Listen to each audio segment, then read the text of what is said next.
Hello and welcome back to the Chris Ye podcast. I am, as always, Chris Ye, and I have a special treat for you guys today. I am joined by the great, the one, the only, the original and unimitable Patty McCord. Now, Patty will not want to toot her own horn because she is a very modest lady, but she is an incredibly accomplished person. Not only is she the author of the best-selling book, Powerful, not only is she the woman who helped build Netflix for 14 years into one of the world's premier companies and one of the world's premier management systems. She is quite possibly the world's leading practitioner of creating high-performance cultures and a personal friend who is always a delight to speak with. Patty, say hello. Hello. It's good to see you, Chris. Talk to you again. Yes. Now, Patty, you are riding out this pandemic down in Santa Cruz, which I believe has the most wonderful weather in the world. Yeah, it's pretty awesome. It's beautiful, sunny day outside. Birds are singing, love is in the air. It's wonderful. And yet you agreed to let me drag you inside to record a podcast, and for that I am eternally grateful. Me too. So one of the funny things is the story behind the writing of Powerful. And Yep. I know this story because I was there. So That's right. What caused you to decide to write a book? Well, I had written some articles for the Harvard Business Review, and I would get these calls out of the blue of some publisher wanting me to publish a book. And I don't much know anything about it. And I never envisioned that I would be a writer. And I was on this park bench in Palo Alto between two new friends. One of them was you, and the other one was Peter Sims. And I realized that you had brought me there to that park bench on that beautiful day to coerce me into writing a book. And I said to you, no, I don't want to write a book. I just want to do podcasts and blogs. And you said, first the book, then the podcast. And here we are, huh?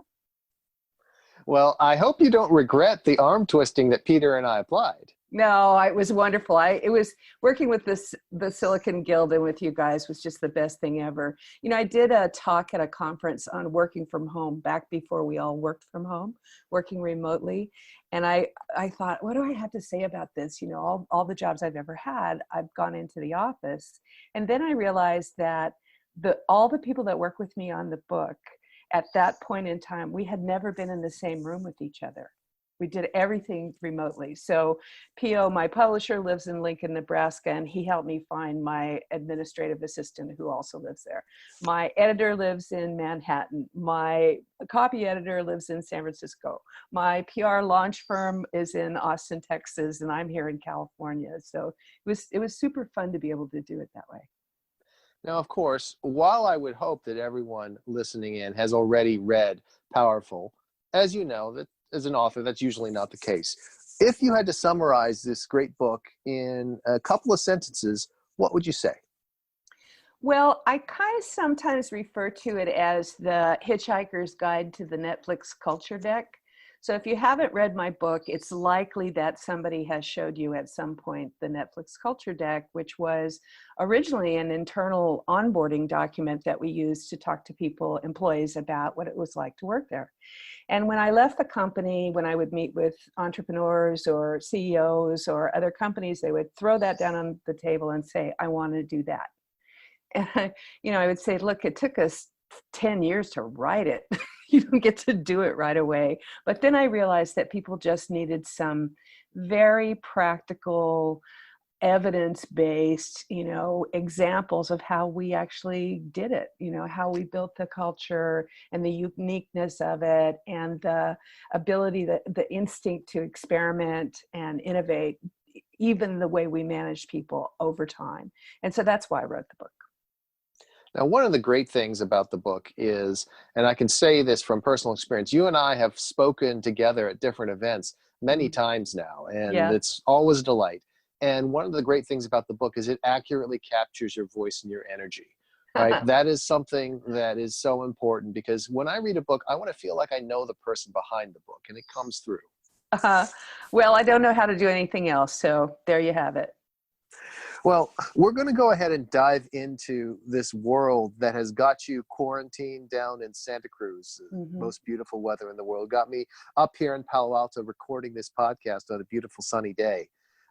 But before we do that, I'd like to go ahead and get people to know a little bit about the human side of you. So Mm-hmm. talk about the journey that has brought you here, because it is a journey that has involved a couple of interesting twists and turns, and it's a story that I think people should hear.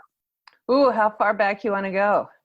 As far back as you think will help people understand the amazingness that is you. I sometimes tell people my first real job was at a lumber mill in Oregon, and I worked, like really sawing boards in half. And I did it because I was 18 years old, and I wanted to prove that I could do the job that a man could do. And it was a really good experience because I realized that's a job that a man can do that I don't really want to do. But it did give me some confidence early on that I really could try and do those things. So I went to school and I traveled around, and my big motivating factor was to be a teacher. I wanted to be a bilingual teacher, and so I went to college with that in mind. And during college, I got a job as a reader for antitrust litigation, and they asked me to come join the firm, and I said, no, I'm going to be a teacher. And they offered me a salary that was 3 times what a teacher would make right then. So I sold my soul. And it's You funny. eventually got it back. Yeah, well, what's funny was later on, I was doing I think this was at Pure Software when I worked with Reed. We were doing some offsite where we were writing, notes to ourselves and, what was your unfulfilled dream and, blah, blah, blah. And one of them was, I had always wanted to be a teacher, and I'd given up that dream. And I looked around the room and I'm like, wait a minute, they're just taller than I thought. And they're all men. Taller and more stubborn. Yeah, more stubborn. So I started out my career in tech as a recruiter. It very much colors who I am as an HR leader and as an executive, because as a recruiter, you don't get all bent out of shape when somebody leaves, and you're looking for people to solve problems. As an internal recruiter, you should know what your business is and then what are the right people to solve the problem in your environment. So I just, that was, and through that, I started a tech company, and I just love the things that people do. I just love the quirkiness of everybody's different jobs. I mean, one of the first engineering jobs I recruited for was mechanical engineers in an automated assembly line. Man, I loved going down there and hanging out with those guys, making their robotic arms and the way their little brains worked. It was great. So that's how I started in tech. And then I went to Sun Microsystems in the 80s, and I ran affirmative action. Then I ran diversity programs. And then I did a stint in Scotland, and I came back and said, hey, I'm international, because international was the theme du jour back then. But when I came back, the economy was contracting, and now all of a sudden we're right sizing or whatever it was. So I left there, and I went to a software company called Borland, and the folks I made them hire me because my kids were small, and it was 2 blocks from their daycare. And I forgot to find out what kind of organization they actually were in human resources. Oh, God. And, because when you interview for a living, you can make somebody hire you. You just form yourself into the perfect candidate. And the first day I started, they said, hey, and your day in the file room is Friday. In the file room. My boss there said to me one time, Patty, you have a lot of ideas, but we've had them and they don't work. So it'd be really great if you could stop having them. Well, that sounds like a perfect fit for your personality. For me. So I stayed a long time, and I learned to really appreciate the people who were really good at that administrative stuff, because I was so bad at it. And so as a refuge from the really, really strict rules-based administrative HR team that I joined, I learned to love software engineers, because then I started hanging out with them. And oh man, to make something you can see out of zeros and ones, that was pretty great. So that company had a bunch of ups and downs, and I got antsy, and I really wanted to leave, and it was too tight for me. And so one of the VPs that I worked with had gone to another software company that made software tools, and the reason he went there was he really loved the CEO. So I called him about some stock things. And I said, you should really hire me. And he said, no, I can't. You told me if I took anybody from here, you'd break both my legs. And I said, yeah, but I didn't mean me. So I hung up and I did *69. You remember that when you could call that? Oh, yes. Yeah. Okay. So I did *69 and Reed Hastings' sister answered. And I said, hello, may I speak with Mr. Hastings? And she said, sure. And she put me through. So that's how I met Reed Hastings. He had never been a CEO and I had never run an HR team. And I think he hired me because he hated me less than the other people he interviewed. So that's how I met him. And we worked together at Pure Software for 4 years. In that time, we acquired, maybe it was 5 years, and we acquired 4 companies. And every time we acquired a company, we doubled. So we were, 100, 200, 400, 800, right? And then our largest competitor acquired us. And every time I acquired another company, this is my first big HR job, I would take their employee handbook and our employee handbook and smash them together and come up with, more rules because we had more people. So we had to have more process. And in the end, when we got acquired and it was time for me to go, it wasn't that sad. I mean, I was proud of what we built, but I kind of didn't want to work there anymore. And so eventually Reed Hastings left too. And that's when he started Netflix with Mark Randolph, and they got a rudimentary website together. And he called me up in the middle of the night and said, I want you to come work with me. And I said, no. First I said, it's 2:00 in the morning. This is a true story. 2:00 in the morning. Are you sleeping? He says to me. I'm like, yeah, geek, I'm normal. What do you want? He said, I want you to come work with me. And I said, to do what? He said, to be my VP of HR. I'm like, dude, you have 30 people. Go back to sleep. No. And besides that, DVDs in the mail, it's just such a dumb idea. DVD players cost $1,000 back then, right? Nobody had one. And I said, give me one good reason why I would do this. And he said, we could create the company we always dreamed of. And I said, oh, really? If we did that, how would you know that? And he said, oh, I'd walk in the door and want to solve these problems with these people. I'm like, damn, that's good. And he said, what about you? And I said, oh, wouldn't it be great if we were a great place to be from?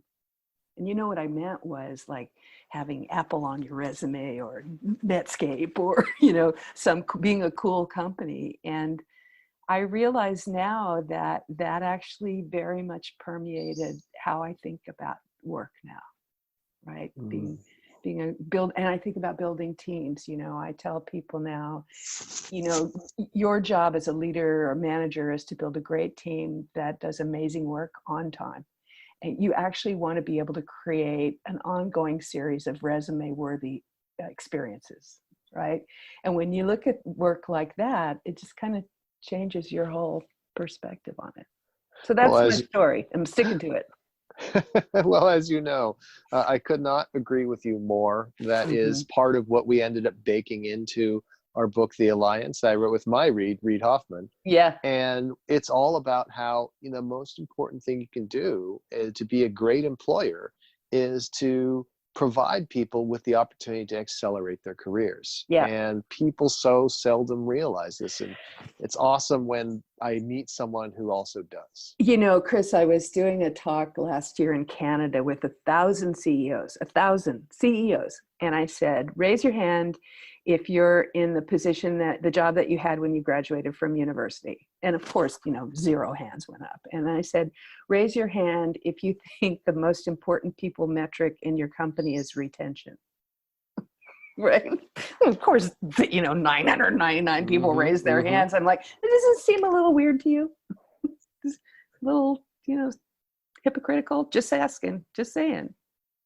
It's so rare that somebody realizes this. I was at a meeting one time with the admiral who was at that point the head of the NSA. And he said that when he came in, they told him, our human resources are awesome. We have a 95% retention rate. And he said, great. So you're telling me in order to make any change, I have to wait 20 years? Yeah. Yeah, I mean, it's a journey. We all know that. And so I think just admitting it both as employers and employees, it makes the whole thing, I mean, kind of the subject that we're going to talk about, like stuff happens that you don't see coming. And so the flexibility of figuring out how to navigate through your life and work and your career is probably the most important skill set we all should develop. Absolutely. Well, that's a great cue to start talking about the current situation. But before we get there, I Yeah. like to break these interviews up with a couple of more personal fun questions. So, this personal fun question I'm going to ask is, what is your favorite movie that you think is no one else's favorite movie? Okay, so I knew you were going to ask me this, so I started thinking about it. Now you can imagine how many movies I've seen, right? I mean, thousands and thousands of movies. So to ask me a favorite is just completely unfair. It's a good question, but it's an unfair question. So I was thinking about movies in particular that I've seen, and I was thinking in the old days at Netflix, we used to take the whole company to Sundance. Mhm. And so some of my favorite movies are attached to the experience of seeing them, right? So I remember we were at Eccles, this is big theater in Park City, and we saw the premiere of this movie called Hustle and Flow. And I was Mm. sitting in between Reed Hastings and Ted Sarandos, and it was just this crazy, quirky, oh, pimp movie. I mean, and it was just wonderful. It was just wonderful being there and seeing something that was just a really interesting story. So all of my favorite movies tend to be ones like that, just something funny and quirky that touched me, that I got to see with people that I love. And now, now because I've been part of Netflix for so long, it's like, what's a movie? You mean a 2-hour story? Or a Especially in this day and age when these stories don't even show in movie theaters right Yeah, we always loved the movie theater. That Netflix is going to replace it was never something we aspired to do, because it's wonderful watching entertainment with other people. It'd be sad if that is something that goes away now, because it's hard to do. But yeah. So like I want to say Orange is the New Black. Oh wait, that's not a movie. now. And I'm afraid that you would also have a lot of other people who would say it was one of their favorite shows as well. Yeah, I mean, and it's sort of quirky. It's kind of like whatever's on. Like I was a huge fan of BoJack Horseman the first couple of Hmm. seasons, Hmm. because it was just so weird, and people would be like, "I never can get it. What? There's talking animals." It just cracked me up. Oh my, that's their diagnosis. There's talking animals. I don't understand how this is Yeah, yeah, happening. yeah. Oh, but in fact, the industry has been completely reshaped by this COVID-19 pandemic. We're recording here near the end of April, so we've been under lock and key for a month and a half now. Yeah. And obviously, movie theaters are shut down. Things have changed so dramatically. And you work with a lot of companies, some of the most famous companies in the world. How are those companies responding to COVID-19? What are the patterns that you see, and what are you telling people they need to do during this crisis? Well, certainly working from home has changed the way everybody works and added challenges that nobody ever saw. I mean, I work with a company that did a 500-person layoff remotely, which was really hard to figure out how to do well, right? Because you don't get everybody in a room and have the same conversation at the same time. But you know what? Here's the really positive things I'm seeing, and what I'm really hoping for.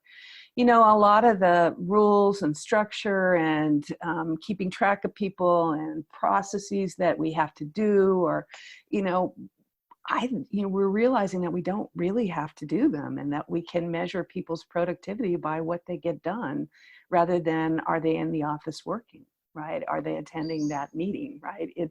And so, when I talk with HR people now, I'm like, that annual performance review that's due, next month, and you can't figure out how to do it, maybe you should just skip it, right? People are getting stuff done. I think it's enabling us to realize that we're adults who are, feeling obligation and desire to still work and, contribute something. The other thing that I think is super healthy is we're realizing that our employees aren't plucked out of the universe to only belong at work, right?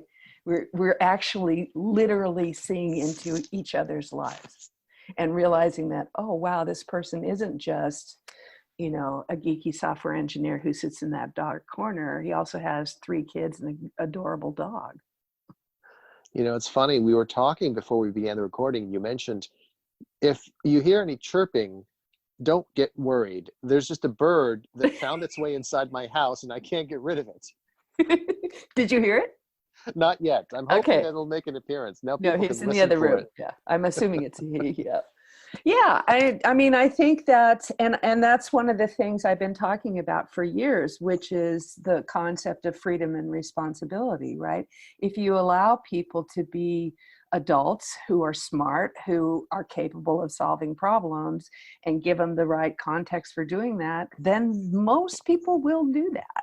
I mean, I sort of saw with sadness this morning, somebody made a note of something on 60 Minutes last night where people were assembling ventilators and they had wrist monitors on to keep track of them. And I thought, why are you doing this?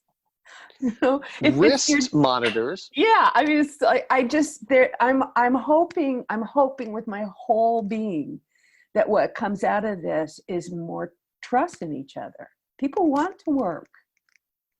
Right? People love working. It's, you know, you can do at work something you can't do anywhere else in your life, right? Create something with a team of other people. It's not the same as your family. That's right. And what's really interesting, I think it really ties in with the theme that we didn't cover explicitly. We covered the first half of it. Mm-hmm. But the fact is, as you mentioned, your time over at Pure, where people put all these rules in place. And as they go further along, as they try to fix every problem in advance, they just add more rules, more rules, more rules. And one of the things about this crisis is it suddenly has exposed that those things are not constants. Those rules are not written in stone. And an outside event like this can suddenly make almost all of those rules irrelevant and make us wonder then, did we need them to begin with? Yeah. And I'm bristling at all the headlines that said, you know, go back to the way they were, the way it was, right? It's like, no, don't go back to that. Right? You know, think about what's working that you did, that surprised you.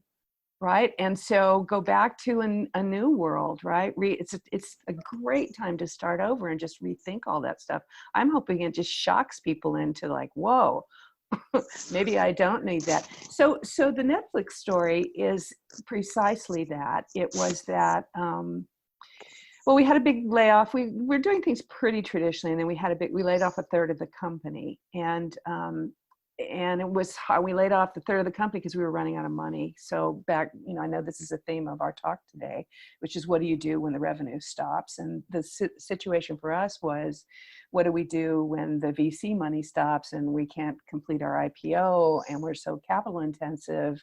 And we realized that the only thing we can cut is salary. So we laid off a third of the company, and we said goodbye to projects that we didn't think would pan out. We said goodbye to most middle managers because I couldn't afford to pay somebody to tell somebody else what to do, because we actually need like everybody hands-on working. And just, you know, and the people that complained all the time and the people that weren't really into it. And it was really, really tough early on. And then what happened after that was that Christmas, this is in 2001, DVD players dropped to $99 and all of us got one under the Christmas tree. I mean, literally everyone in the US. And the only marketing we could do was a coupon that said, try Netflix for free. And our business just turned straight up. I mean, we were doing 3 times as much work with a third as many people, and it was more fun, right? I remember buying a DVD player that Christmas, and it did come with a coupon to try Netflix for free. And I even remember the first movie that we got using Netflix. You do? What was it? Which was in the red envelope via the mail and everything. And the movie was, this is not that interesting, Sleepy Hollow, starring Johnny Depp and Christina Ricci. People always tell me their DVD stories, and you know what's funny is, depending on the audience that I'm speaking to, I get, you know, comments like, "Oh yeah, I remember watching SpongeBob on my mom's laptop in her lap." Yeah, I mean, so nowadays when I talk to a big audience, I have to say, hey, anybody remember DVDs? Come on, raise your hand. Well, speaking of movies, it's like the Spider-Man character in the Marvel Cinematic Universe, where at one point he says, hey, you've ever seen this really old movie, Star Wars? Yeah, I mean, so, for those of us that literally grew up in the Silicon Valley, I mean, we can either date ourselves by product or by application, or remember Yahoo News was a push feature. Anyway, back to the Netflix story was what we realized when we were getting twice as much work done with a third as many people. It was because we had a really dense, I call it talent density, right? We had the right people in the right place doing the right thing, super focused. And we realized that, we were about to go public in 2002, and it was like, maybe we don't need these rules. Maybe, and by this point, Chris, I was so involved in the product itself. I kind of started thinking of myself as a product manager for people stuff, right? I would say, okay, if my product is feedback, right? That's what I want. I believe my hypothesis is that if people give feedback on their performance on a regular basis, they'll perform better. I mean, pretty obvious hypothesis. And then if I looked at that like a product and said, okay, what system should I create to do that? The last thing I would do is once a year give somebody feedback in arrears for the whole year and then pay them for that. It's like, it doesn't make any sense at all. So it's like, okay, well, scratch that. And then you have to step back and go, well, wait a minute. Is this a feedback system or is it a compensation system? And why are they linked? Really? And, so then you see, my dilemma, my challenge, my joy in life is like, just then start pulling that thread, right? Well, how do we end up that way? Does it really still work? If you started from scratch, is this what you would do? And so the idea of looking at those systems and A, questioning them, and then B, saying, am I brave enough to do something different in the environment where we were inventing something anyway, was pretty easy. And this is something that I think this current crisis really provides. And it's a silver lining. Obviously, we all wish this weren't going on. We all know people who have lost loved ones. I've had multiple friends who've lost their parents to this already. Oh, so sad. But what is happening is this is forcing people to basically say the world has completely changed and now we have to start from scratch because essentially the entire board has changed.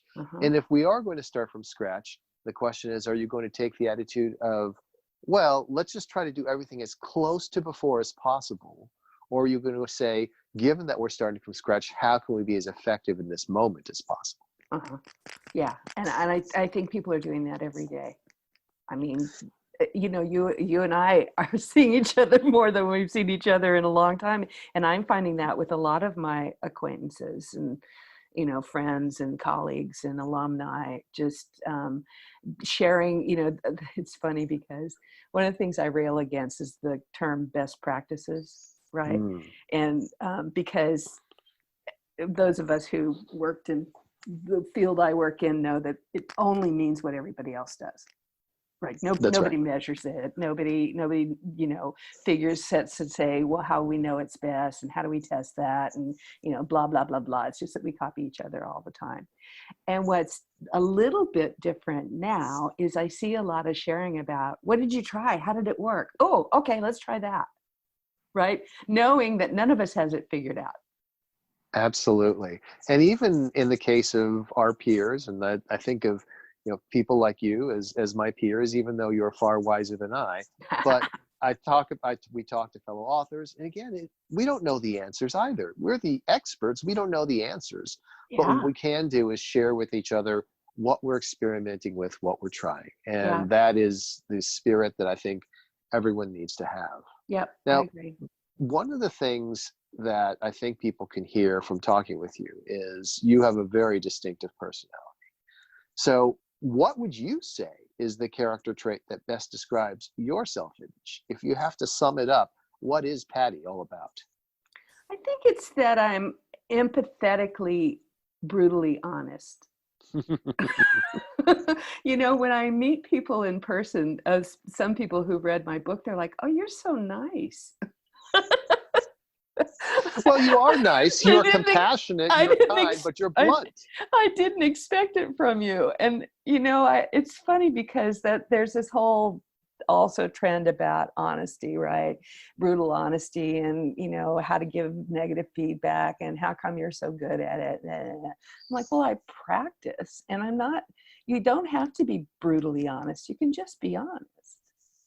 And if you tell the truth on behalf of making your team better, or, making your friendship better or whatever, then you can say what you want. I mean, that I hate management speak, and that I hate all this silly, empowerment stuff, because we all have power. And so I just think we can talk to each other as adults and, skip all the in-between stuff and get more stuff done.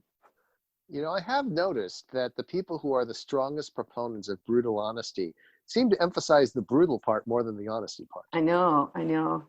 I call myself the queen of the good goodbye, and I really am proud of it. I really, really am. Because sometimes you have to say goodbye to people, and you want to do it with dignity and respect and love. One of the things I used to rail against, still do, is calling your team at work your family, right? We're a family. Yes. And I would come across as very harsh about that. God, we're not your family, we're a team. And so get over it. It's like a professional sports team. But I've sort of learned in retrospect, that doesn't mean you can't have wonderful, lifelong friendships with people at work. Doesn't mean you can't really love somebody that you work with, right? That you'll see forever. Most of my time now is spent with alumni, and they're my best friends, right? But it's a different thing. It's a different relationship than a family. It's a team.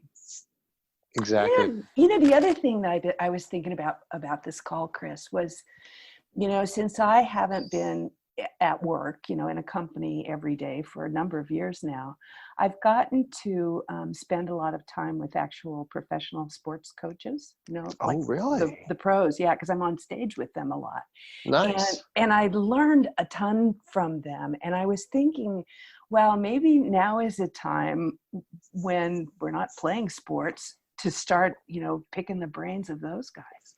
I love that idea. Maybe we should reach out. We could do a series of podcasts with great professional sports coaches, even college sports coaches. Because they've got time on their hands. And they start over all the time, right? So I was on stage with the guy, Scott Bowman. He's the winningest. The Red Wings. The winningest coach in National Hockey League history, right? And he's this lovely, lovely man. It's a long story. I'm in a hockey stadium with him. I'm in the green room below, and he goes, "Hey, Patty, we're under the ice." And I thought, oh shit, how big is this place? So anyway, we go out on stage, and the monitor, the moderator says to him, "Mr. Bowman, you're so famous. You've won so many cups, blah, blah, blah, blah. You worked with all the greats. What's your secret to success?" And he said, "Well, we play an 80-game season, and every 10 games I sit down with each player on the team, and they do an self-evaluation.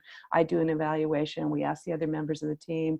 We list who we're going to compete with, who our competitors are, what our strengths and weaknesses are. We go over the drills that we've done and what we're getting better at, and what, as a team, and we talk about what are our strategies to win."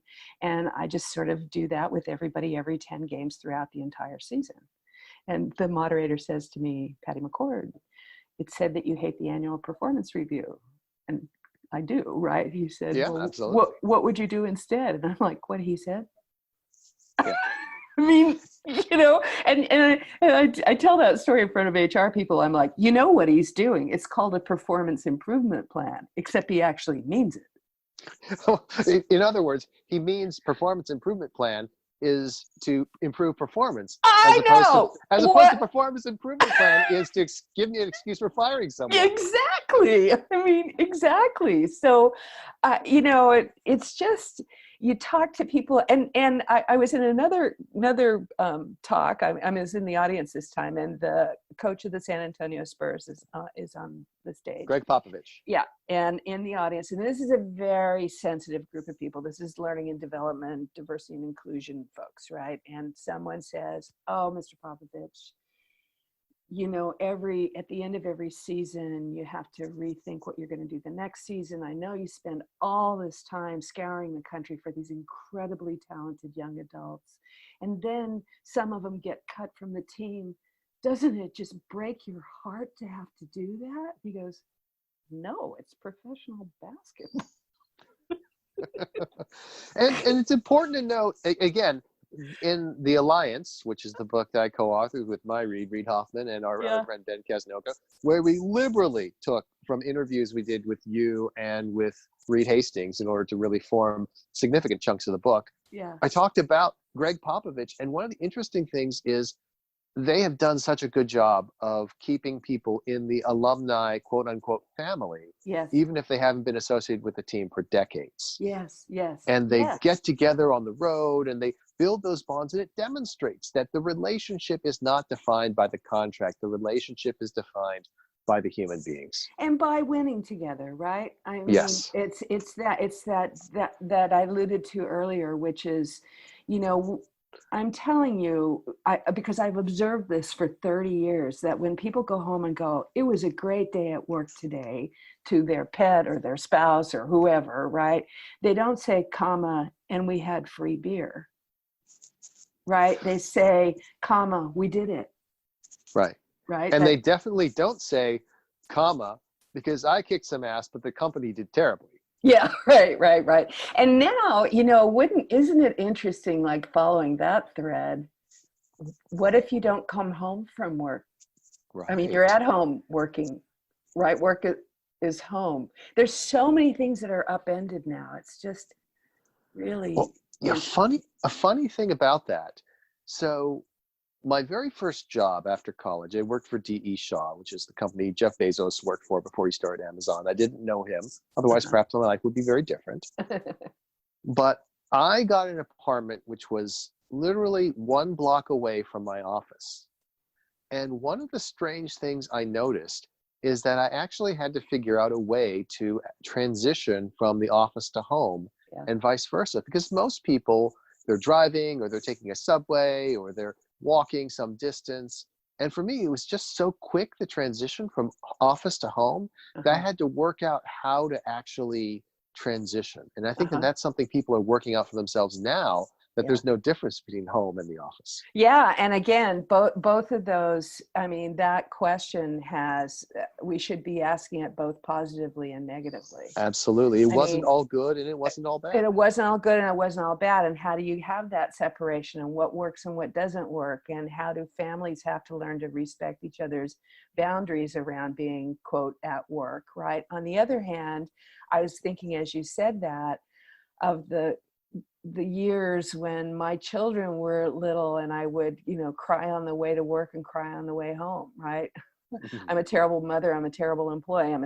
Because I had an hour and a half to do that weeping, because I felt like I was just throwing away 3 hours of my day sitting in the car. Right. And I've anecdotally heard a lot of people say, "Wow, I mean, I've gotten, like, it feels like years of my life back." That is interesting. And is it the product of not having that commute to get, because again, we live in an area, the Bay Area, because of home prices and the desire to live in certain places, many people commute an enormous amount of time. Yeah, I mean, I think this is going to be fascinating how it changes things. Really. I mean, you know, just think how quickly things changed. You know, 5 years ago, if you didn't have an office in the city, you were just so uncool. And even the big tech companies that had huge campuses had offices in San Francisco because you wanted to have that cool factor, right? Which created the monster that we're in with the terrible commutes and all of that stuff. And maybe now maybe now the workplace will have different kinds of activities than it used to have. And I think the big shift is the shift from thinking that just by default people must be physically together to being physically together being viewed as something special, which, believe me, right now I would love to physically be together with people, and I will see it as much more special than I did before this all happened. And I also think, from my observations about the way people work, there are times when physically being together really accelerates things. Early on, that small startup energy where you can just stand up and go, I figured it out. Right? And 9 people come running over and you're like, yes, we did it. Okay, let's change everything, right? And to the, what's the purpose of a meeting? And do people actually have to be there? And when there's 22 people on the Zoom screen, what's working and what's not working? And, do we have 22 people on that screen because we had 22 people in the meeting, but now we realize that, 9 of those faces never speak? Yeah. So maybe they shouldn't have been in the meeting in the first place, or on the, it's just going to allow us to really rethink the purpose of group communication and the efficiency and efficacy of it, because even though we're losing those hours of commute, we're probably having to spend them somehow, like you were saying, figuring out how to transition from home work, home work, home work. Exactly. It is not a free thing that those extra hours suddenly become productive hours, because, and then we're also all dealing with the psychic overhead of being in a pandemic where we're worried about the lives of our loved ones, be it parents or relatives, spouses, children, everyone. This is a scary time. Yeah, it is. So we should not forget about your brilliant idea of interviewing the professional sports coaches. I swear we'll remember it. We'll discuss it afterwards. But for the sake of continuing the particular podcast, I want you to think about CEOs who are in 2 different situations. CEOs who are dealing with those massive revenue declines. And I have companies where it's a 95% decline or more. And then those few rare CEOs who are dealing with revenue surges and increased demands. What kind of advice are you giving them right now? I'd give them both the same advice. For one thing, hopefully,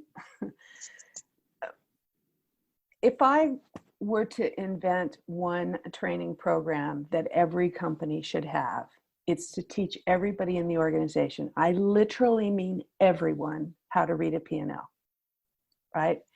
So everybody should understand what the words on the profit and loss statement mean. What's revenue, what's profit, what's capital expenses, how does it work, right? What happens when the money comes in? What do we do with it when it's here? How do we make a profit? How do we serve our customer? How does that machine work? So I recommend that everybody does that all the time anyway, so that every person can say, I understand where I fit in the equation, right? I understand that if I'm a customer service rep and I deal with a customer so positively that they go tell a friend that they should use our service for free, I've just put whatever the per customer marketing expense on the bottom line. Right. That's right. Right. So it's like, instead of going home at the end of the day saying, oh God, all I did was talk to cranky people who don't know, how to use this thing, to go home and go, that's right, baby. $20 times 20. That's what I contributed. Right. Yeah. So I would say that the most important thing to do right now, let's take the decline scenario, is be absolutely honest about what's occurring. Here's how we make money. Here's what our revenue stream is. Here's what's going on. Here's what a 95% drop goes. And to be honest enough to say, if it is in fact life or death, that it is in fact life or death, right? Meaning your company's going to make it or your company's not going to. But having the conversations with people so that they're not surprised. Right?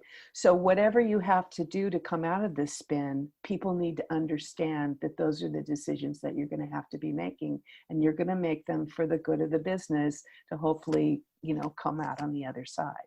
And people can hear the truth, right? And when you surprise them, when it comes out of, they're afraid anyway. the last thing you want to do is add fear and uncertainty about what's going to happen. The second advice I would give is model it brutally. Model 3 different scenarios. One is end of story, period. And the other one is mitigating what you can do about it. And to try, and as much as humanly possible, and this is really hard right now, to create time chunks around it. Time chunks. Time to process and think, time to ideate. Time to say, look, here's a series of decisions. Let's take the declining revenue situation, right? If revenue, here's how much, let's take declining revenue. Revenue is declining by 95%, but we have a lot of cash, right? And we can run the way we're running with no changes for X period of time. But if we make changes, which may include layoffs or changes in expenses or changes in the projects that we're doing sooner, then the run rate will be longer, right? That's a very practical business decision that executives often have to make. And so what I'm saying is, I know everybody, all my CEO friends out there are making these kind of decisions. What I'm saying is roll it down. Have everybody know.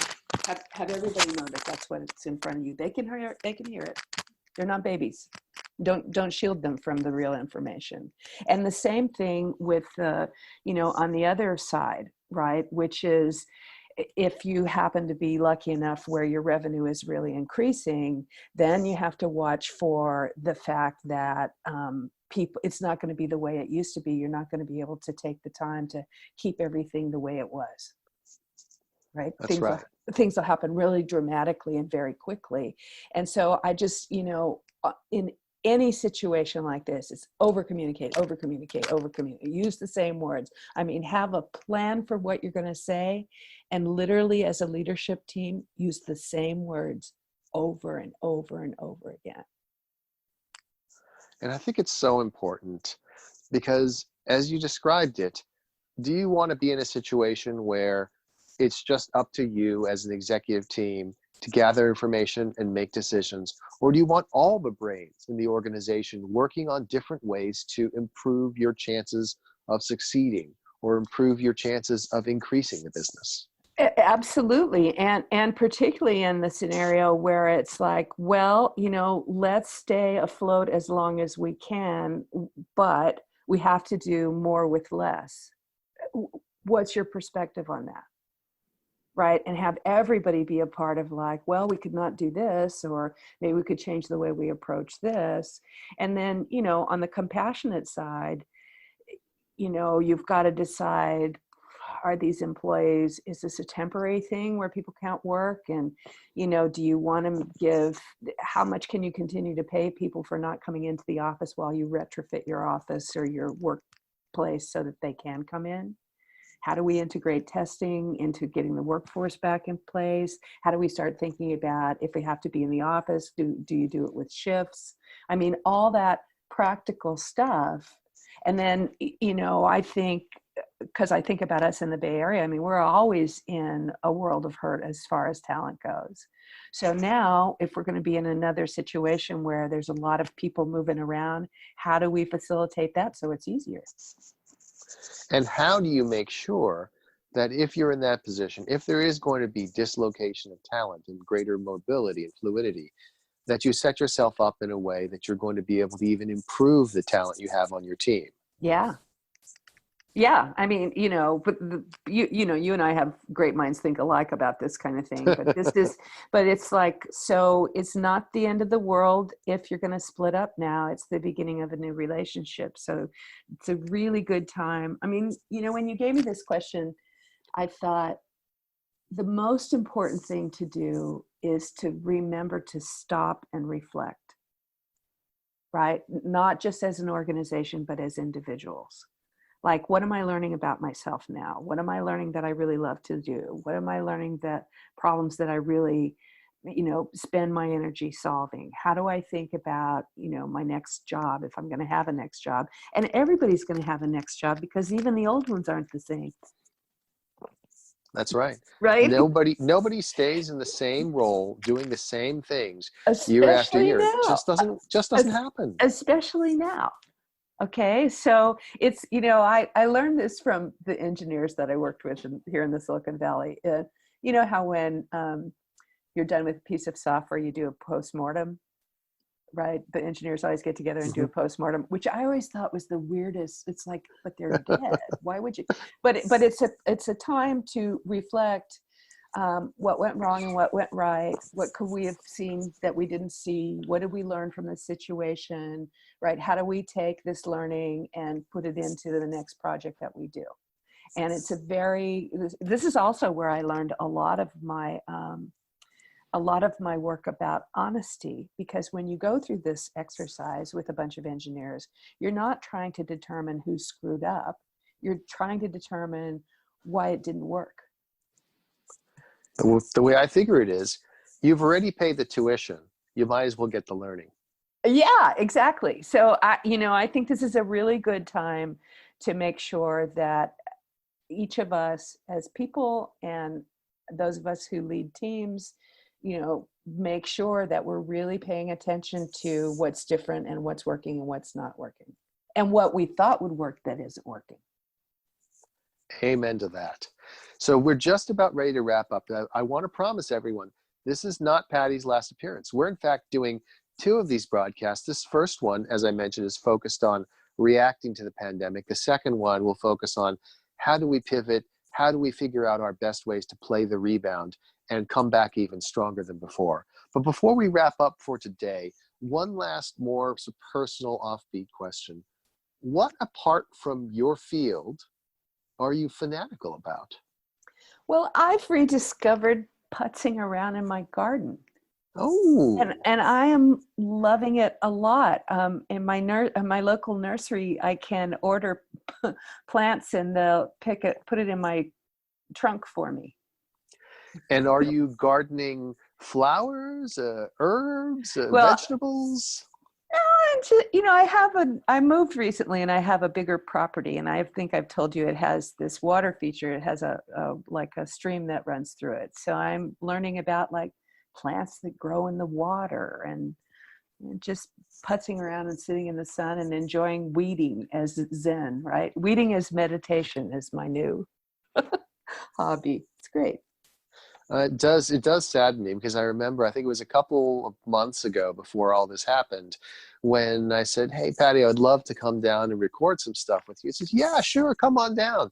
But I didn't follow up to pick out a time, because I still haven't seen your new place. But well, when this is over, when this is over, I swear I'll come down. Yep, we will. Thanks, Chris. Awesome. This was super fun. No, my pleasure. And again, we're going to have Patty back. And if anyone has any additional questions that they think I should ask, they think I'm doing a terrible job of this, let me know. I'm always looking to improve. Patty, thank you so much. You're very welcome. See you next time.